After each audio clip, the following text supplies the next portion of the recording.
Well, I saw a guy take a picture of Rashad Evans, rather. You know, Rashad, there's a famous photo of Rashad when he was knocked out by Lyoto Machida. Ooh, and like this guy story. handed him this photo with a big smile on his face and asked him to sign it. It's like one of the most painful moments of Rashad's career.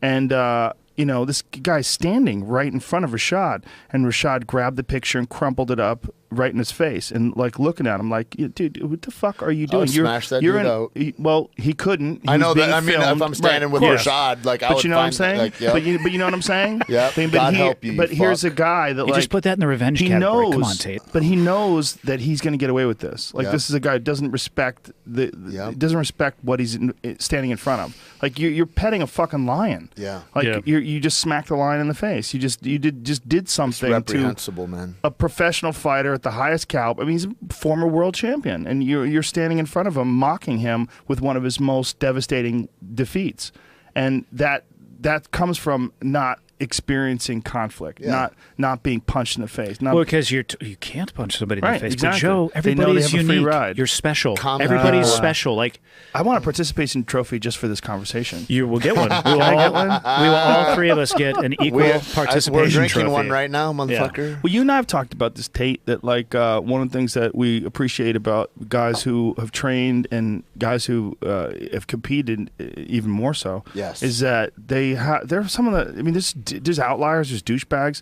but for the most part, pretty respectful. People are pretty cool. Yeah, I mean, fun and competitive. Yeah, but there's a lot of hobbyists, maybe. You'll find a few dickheads in there. A few. But guys that are competitors, man, fuck, that's rare. I don't, it doesn't come up. Because you have to face your demons in order to get better. Yeah. And you can't pretend. You can't pretend. And you know what it is. You know what it is to have laid yourself all out there and not come up rich on the day. You know what it is. How many dickhead black belts in Jiu Jitsu have you met? God damn, it's not even 1%. Yeah, no. It's not even 1%.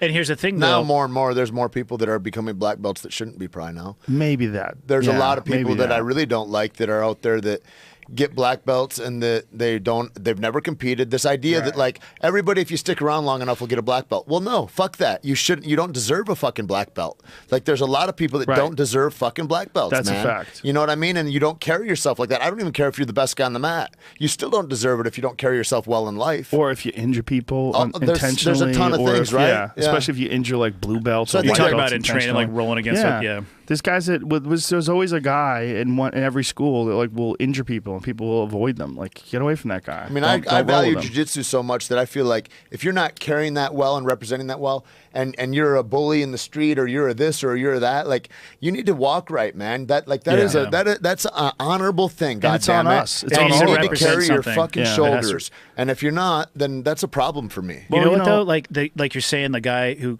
wanted him to sign a photo at one of his worst moments, the guy asking him to sign that photo, had he taken the effort and the thought and put the work in and of himself to become one of the black belts that you're talking about, the less than 1%, he never would have asked him to do it. There's something in that exploration of who you are that brings something out. And I think I don't know, it drives me insane. Like my sons will have visceral physical experiences. They will push themselves.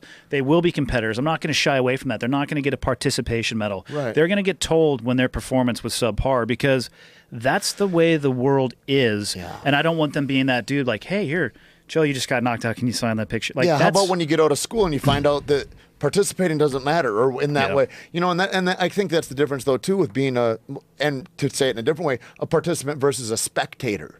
Like there's people that are about it and are about shining their life up into a whole different way, don't want to have a common experience and all that stuff, and then are pushing themselves towards that end. And then there's people that are just spectators, and fuck you.